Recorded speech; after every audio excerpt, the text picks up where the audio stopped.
Cook and enjoy চ্যানেলে আজকে আমি আপনাদের দেখিয়ে দিব রেস্টুরেন্টের স্বাদে মাছের ভাজি ভর্তাটা। আমার মতো করে একবার বানিয়ে দেখেন, এর স্বাদ কখনো ভুলতে পারবেন না। মূল রেসিপিতে চলে যাচ্ছি। এখানে আমি ভর্তার জন্য ৪ টা বড় সাইজের টাকি মাছ নিয়েছি। টাকি মাছটাকে পরিষ্কার করে নিয়েছি। আপনারা যেকোনো ধরনের মাছ নিতে পারেন। তবে এই ভর্তাটা টাকি মাছ দিয়েই সবচেয়ে বেশি টেস্ট হয়। সেজন্য আমি টাকি মাছটাই নিয়েছি। টাকি মাছটাকে ম্যারিনেট করে ভাজতে হবে। সেজন্য ১ চা চামচ লবণ, ১ চা চামচ হলুদ আর ১ চা চামচ মরিচ দিয়ে আমি ম্যারিনেটটা করে নিচ্ছি। আপনারা আপনাদের মাছের অনুপাতেই মসলাটা দিবেন। দিয়ে ভালোভাবে মাছের ভিতর এবং বাহিরে মসলাটা লাগিয়ে নিবেন। ভালোভাবে ম্যারিনেট করলে মাছটা ভাজার পরে টেস্ট হবে। দেখেন আমি ম্যারিনেট করা হয়ে গেছে। আমি এখন রান্নাতে চলে যাব। আমি গ্যাসের চুলায় একটা ফ্রাই প্যান বসিয়ে নিয়েছি। ফ্রাই প্যানে আমি ২ টেবিল চামচ তেল দিব। আপনারা আপনাদের মাছের পরিমাণ অনুসারে তেল দিবেন। তেলটা হালকা গরম হয়ে গেলে মাছটাকে দিয়ে দিতে হবে। তেলটা হালকা গরম হয়ে গেছে, এখন আমি মাছটাকে এড করে দিব। মাছটাকে দিয়ে দিলাম। মাছটাকে মিডিয়াম আঁচে রেখে ভাজতে হবে। খুব বেশি ভাজা যাবে না। শুধু এই ২-৫ টা সিদ্ধ হয়েছে এরকম হয়ে গেলে উঠিয়ে নিতে হবে। এই ভর্তা বানানোর জন্য ধাপে, ধাপে উপকরণগুলো এড করতে হয়। আপনাদের এই ভর্তাটা পারফেক্ট বানাতে হলে ভিডিওটা শেষ পর্যন্ত দেখতে হবে এবং ভিডিওটা যদি ভালো লাগে তাহলে লাইক এবং সাবস্ক্রাইব দিয়ে রাখবেন। তাহলে আমার পরবর্তী ভিডিওগুলো আপনারা খুব সহজেই পেয়ে যাবেন। আমি আপনাদের জন্য সবসময় এভাবে নতুন, নতুন রেসিপি নিয়ে আসবো। দেখেন আমার মাছটা ২ পাশটায় আমি উল্টে দিয়ে ভেজে নিচ্ছি। খুব কম সময়ে ৩-৪ মিনিটে এই মাছটা ভাজা হয়ে যায়। দেখেন মাছটা আমার ভাজা হয়ে গেছে। এখন তেল ঝরিয়ে আমি উঠিয়ে নিব। উঠিয়ে নিয়ে পিঠের এবং মাথার বড় কাঁটাগুলো ছাড়িয়ে নিয়ে আমি মাছটাকে ঝুরি করে নিব। ছোট কাঁটাগুলো থাকলে কোনো সমস্যা হয় না। কারণ পরবর্তীতে পেঁয়াজের সাথে যখন মাছটা ভাজা হয়, সেই সাথে মাছের কাঁটাগুলো একদম ভেজে মিশে যায়।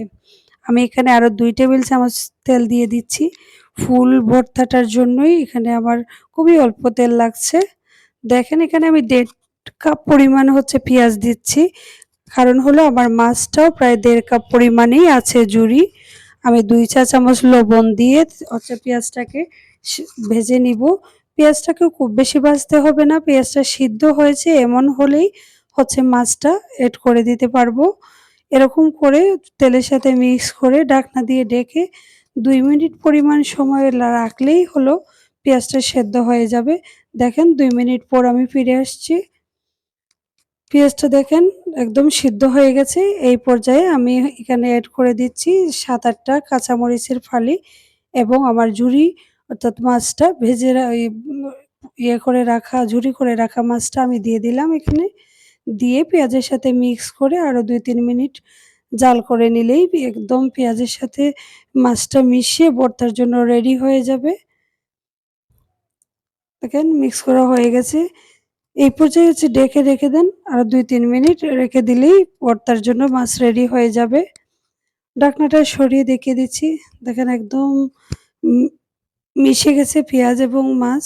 এই পর্যায়ে আমি ১ টেবিল চামচ শুকনা মরিচ এবং ১ চা চামচ ধনিয়া গুঁড়া, ১ চা চামচ হলুদ গুঁড়া দিয়ে ভর্তাটা এগুলোই হলো ভর্তার মেইন উপকরণ।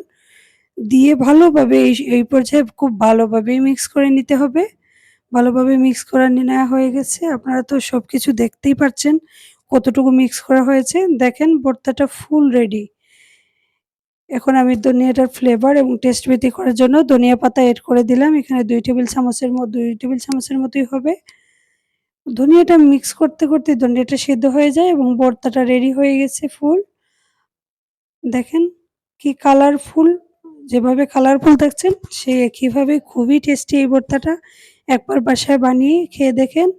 বানিয়ে খেয়ে আমাকে আ কমেন্টে জানিয়ে দিবেন ভর্তাটা কেমন হলো আপনাদের। আমি একটা বাটিতে উঠিয়ে সার্ভ করে আপনাদের দেখিয়ে দিচ্ছি। এইরকম একটা ডিশ রেডি করে ডাইনিং টেবিলে গেস্টের জন্য দিলেও খুবই ভালো লাগে দেখতে এবং টেস্টি একটা রেসিপি। আপনারা এতক্ষণ আমার সাথে ভিডিওটাতে থাকার জন্য এবং দেখার জন্য আপনাদের ধন্যবাদ।